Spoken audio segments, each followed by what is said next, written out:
Yen Haacaaluu nu dhiiftee deemtaa eessa nu dhiiftee deemtaa jechaatii gaddatti dhagaamee ibsachaatii jiranii.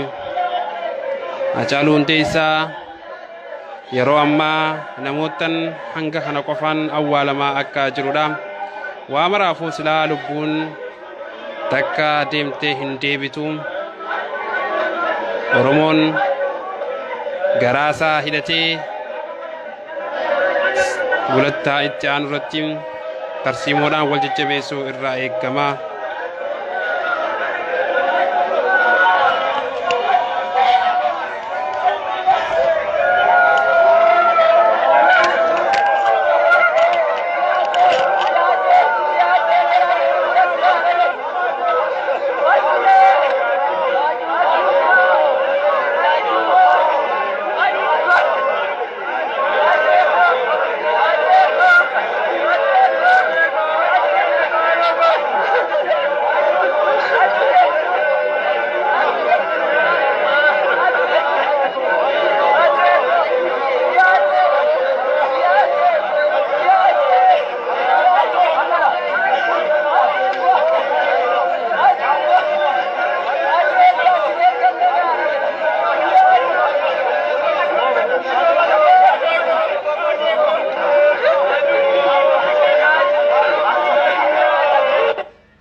Jirru sirna awwaalcha artistii qabsaa Haacaaluu Hundeessaa keenya sirni awwaalcha yeroo ammaa kana Egaan daawwattoota keenya egaa kabajamoo fi jaalatamoo sirni awwaalcha Haacaaluu Hundeessaa haala kanaan gaggeeffamaatii kan jirudha. Hedduu nama dhaga'ama. Haacaaluu Hundeessaa akkuma beekamutti guyyoota muraasa dura kan sagalee isaa viidiyoodhaan argaa turre isaa haasa'u garuu har'a diinni akkanatti galaafate. Yeroo ammaa keessaa jechuudha sirni awwaalcha isaa haala kanaan gaggeeffamaatii jira. Sirna awwaalcha isaa irrattis namoota muraasa maatiilee isaatii kan argamanidha. Tamsaasa kallattii OBN dabarsaa kan jirudha.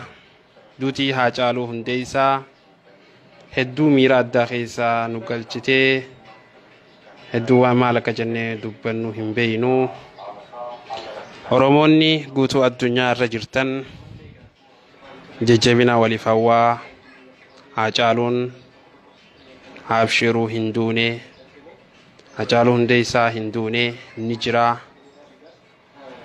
Garuu Haacaaluun duuti isaa kan du'e jechuu dandeenyu kaayyoon inni lafa kaayate san yoo lafatti hafteedha. Saniif Oromoon hundaa bikka jirtanii tokkummaadhaan gamtaadhaan jabaachuu isinirraa barbaachisaa.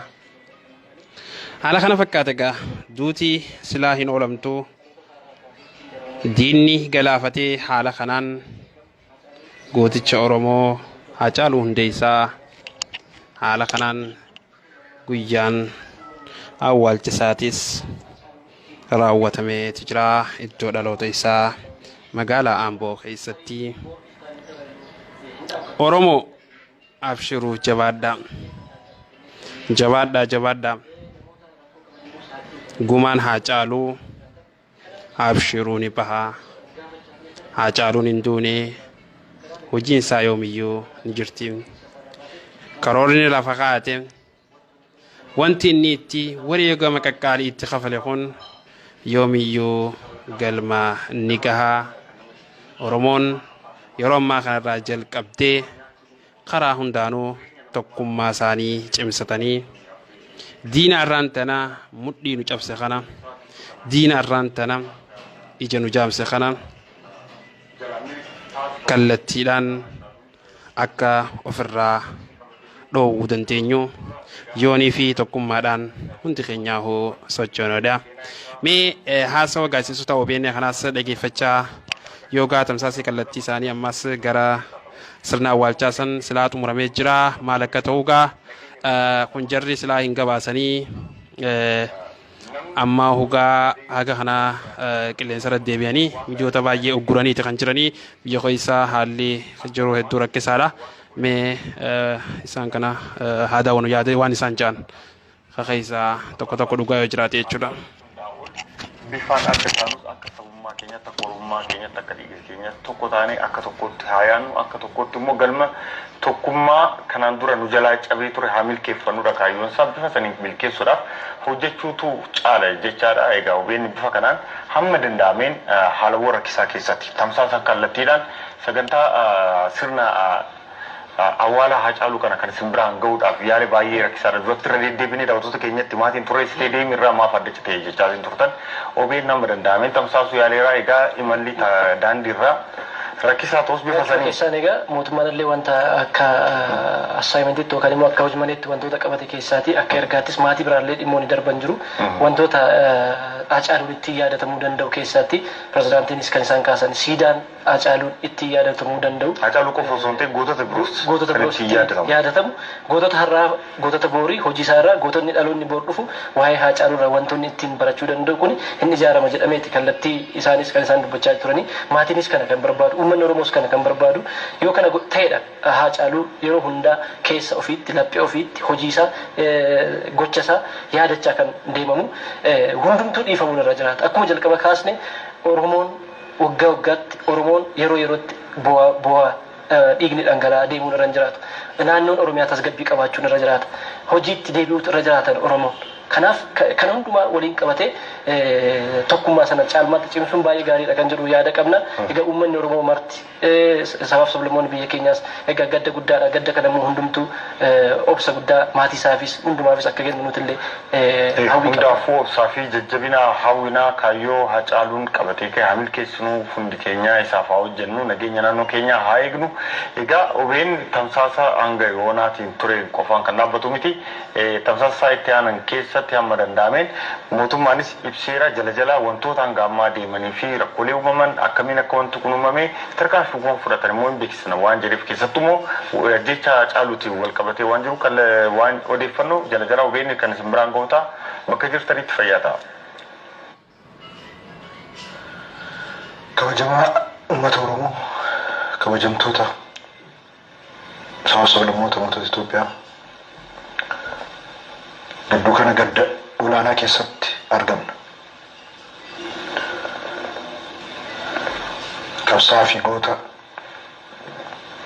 yeroo rakkoof yeroo xiqqii uummata isaa fuuldura dhaabbatee fedhii fayyaa uummata isaatiif qabsaa ture. Egaan daawwattoota keenya egaa kabajamoo fi jaallatamoo egaa tamsaasii kallattii hanga ammaatti isin biraan geenye kana ture keessaafuu egaa Haacaaluu Hundeessaa goota Oromoon qabdu kan hanga ammaatti isin biraan geenye kana fakkaata. Hanga ammaatti nu faana turuu keessaniif guddifnee isin galatoomfanna. Nutis akka carraa tahee neetwoorkiin biyya keessaa iddoolee garaagaraa irraa waan cufaa taheef akka carraa tahee waa takka argachuu hin dandeenye. Neetwoorkiin baay'ee rakkisaa waan ta'eef karaa kanaan isin biraan ga'uudhaaf dirqamne. Daawwattoota keenya egaa kabajamoo fi jaallatamoo geerarsaa Haacaaluu kana dhageeffachaa nageetti isin jenna.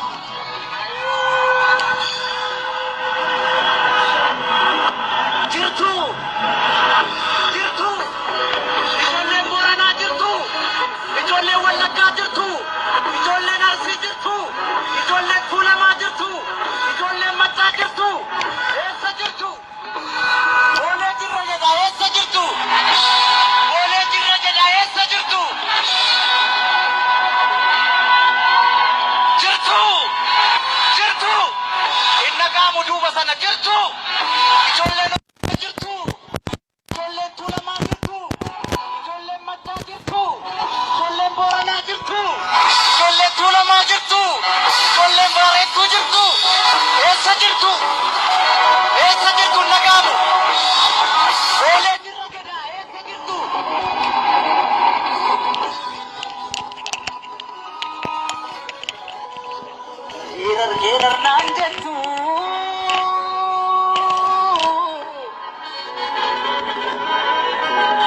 geerarnaan jettu meeka'ee taleeluure badi badinaan jettu meeka'ee qajeeluure ani maalan geeraraa tanoo yaada yeelala dhiirri geeraree quufne hidhaa qaallitti jira dhiirri geeraree quufne hidhaa karchallee jira karchallee amboo jira anuu maalan geerara tanoo yaada yeelala tanoo yaada yeelala yajoollee bannee rakaa yajoollee bannee rakaa gurrabbaa gannee rakaa oromoo maalum godheree maalum gochuu didheree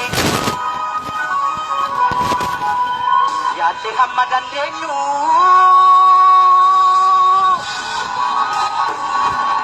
yaadde hamma dandeenyu kana caala maal goonuuf qinnaas gabbarree guddaa akka wajjin bullu yaadde hamma dandeenyu kana caala maal goonuuf qinnaas gabbarree guddaa akka wajjin bubbulluuf obsuun waanuma jiru